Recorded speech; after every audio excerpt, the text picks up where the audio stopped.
It's interesting. When I'm driving around early in the mornings, it kind of reminds me of past times when I would use.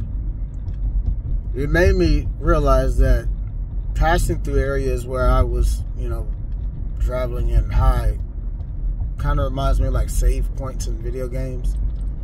The thing is that you weren't the one that was saving those positions.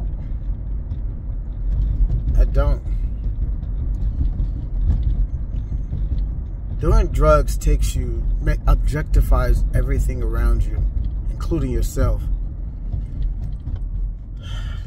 It's a lonely feeling. It's more lonely than anything I've ever experienced.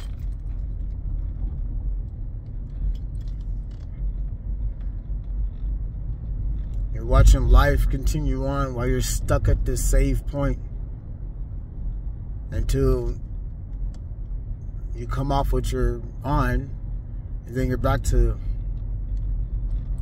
realizing that you're in the game of life. My theory is, and it's probably more true than anything else, at least in my experience, that especially with hard drugs, you take drugs, it takes you out of the driver's seat of your car and puts you in the trunk. And depending on how hard the drug is, depends on what seat you're in. Alcohol, weed, it's like you're in the passenger seat. You're still not in control. Anything harder than that is like backseat to heroin, crack, meth. Those put you in the trunk, and then you're at the mercy of whoever is in the car, which is usually someone who does not have your best interest at heart.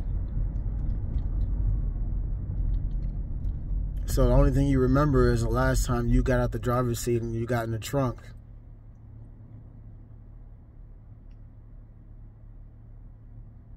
I hate those little bouts of loneliness when you realize that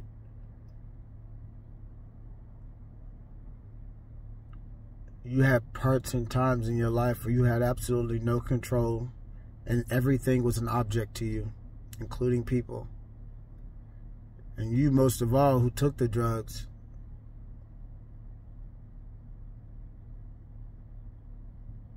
What drugs do is cut you off from reality. It makes everything soulless, purposeless.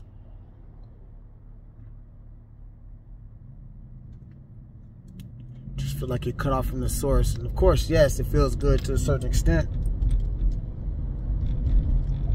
but only for those moments. And it's never a feeling that lasts, at least in your mind, it never lasts that long. It's almost an instant where you feel good and an instant you don't. And you never get that feeling back, or that time, or that moment, or anything. It just steals from you and leaves an empty space. So every time that you have a moment of reflection, or you drive past the area that you were, a save point, it takes you back to that moment. Only now you see that moment in its whole entirely instead of the feeling. It's a sad situation. Thankful the Lord pulled me out of it. And I have friends who are still stuck in those same save points, and some have been for years. I just thought I'd share my thoughts.